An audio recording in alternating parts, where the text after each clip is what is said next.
বোঝানোর চেষ্টা করবে। কত বড় আলেম সে কইতেছে বাংলাদেশের আলেমরা কোনো পড়ালেখা করে না, সে বিশাল আলেম। আল্লাহ যখন কইছে কোন বেগুন হয়ে গেছে, যেদিন কইব ফায়া কোন ব্যাগ ধ্বংস হয়ে যাইব। জেনে না জেনে আপনাকে অনেক কথা আগে অনেক মন্তব্য করছে, প্রথম বুঝিনি, সৌদি আরব আসে আস্তে আস্তে বুঝতে শিখছি। আমাকে ক্ষমা করবেন। আমি এখানে চাকরি করতেছি, বুঝছেন, আঙ্গদেশের ওলামা একরাম আলেম ওলামা এগুলো তো হড়ালেখা করে না, কিচ্ছু জানে টানে না, বুঝছেন। হইতে হইব, ফুটতে হইব, শিখতে হইব, জানতে হইব। হইতে হইব, শিখতে হইব, জানতে হইব, বুঝতে হইব। দেখলাম মাশাআল্লাহ, মানে শাইখের কাছে যে ক্ষমা চাইতে, মানে কোন কারণে একটু বলেন। আসসালামু আলাইকুম ওয়া রাহমাতুল্লাহি ওয়া বারাকাতুহু। আমি বাংলাদেশ থাকাকালীন শাইখের বিরোধিতা করতাম বা জেনে না বুঝে অনেক কিছু ওনাকে বলতাম, তখন বুঝতাম না ইসলামের মানে কি। কয়েক কিছুক্ষণ পরপর খালি এটা কয়, আর কয় বাংলাদেশের আলেমরা পড়ালেখা করে না, কিছু জানে টানে না, আরবি টারবি জানে না। তারপরে এক পর্যায়ে আমাকে কইতেছে, আমি কইলাম কয় আলেমের সাথে আপনার দেখা হয়েছে, কোন আলেম আরবি জানে না, কেটাই কইছে আপনার এটা? কয় না না না জানে না, হড়ালেখা করে না। এখানে আমি 10 বছর ধরে 12 বছর ধরে আছে, 10 কেজি কিতাব কিনিয়া লাইছি। কয় বছর ধরে আছে? 12 বছর ধরে আছে। কয় কেজি কিতাব কিনছে?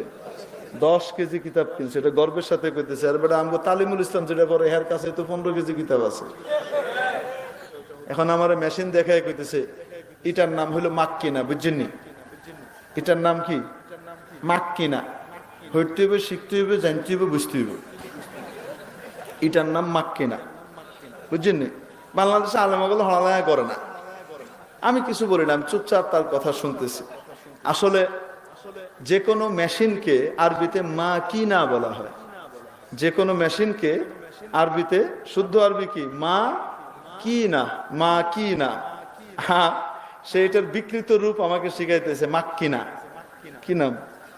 মাক্কিনা, বুঝছেন? শিখতে হইবে, হইতে হইবে, শিখতে হইবে, জানতে হইবে, বুঝতে হইবে। আমি বললাম আচ্ছা ঠিক আছে চলেন। তারপরে এটা দেখায়, ওইটা দেখায়, এটা দেখায়। আমার ভাই যে আছে সে আমার এরকম করে খোঁচা মেরে বলতেছে, পাগলের পিছনে তুমি হাঁটতেছো কেন? এটা তো একটা মাথা খারাপ পাগল। দেখলাম মাশাআল্লাহ, মানে শাইখের কাছে যে ক্ষমা চাইতে, মানে কোন কারণে একটু বলেন। আসসালামু আলাইকুম ওয়া রাহমাতুল্লাহি ওয়া বারাকাতুহু। আমি বাংলাদেশ থাকাকালীন শাইখের বিরোধিতা করতাম বা জেনে না বুঝে অনেক কিছু ওনাকে বলতাম, তখন বুঝতাম না ইসলামের মানে কি। কত বড় আলেম সে কইতেছে বাংলাদেশের আলেমরা কোনো পড়ালেখা করে না, সে বিশাল আলেম। আল্লাহ যখন কইছে কোন বেগুন হয়ে গেছে, যেদিন কইব ফায়া কোন ব্যাগ ধ্বংস হয়ে যাইব।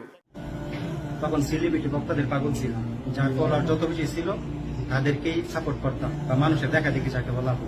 যখন সৌদি আরব, আলহামদুলিল্লাহ সৌদি আরব পা রাখছি, আস্তে আস্তে বুঝতে শিখছি। রাফ ওয়াইদান করতে করতে যখন বুঝতে শিখছি, তখন বক্তব্য শোনার পর আলহামদুলিল্লাহ আমি দেশে যাইও শাইখের সাথে দেখা করে যেভাবে লোক দেখা করে তার কাছ থেকে আমি ক্ষমা নিতাম।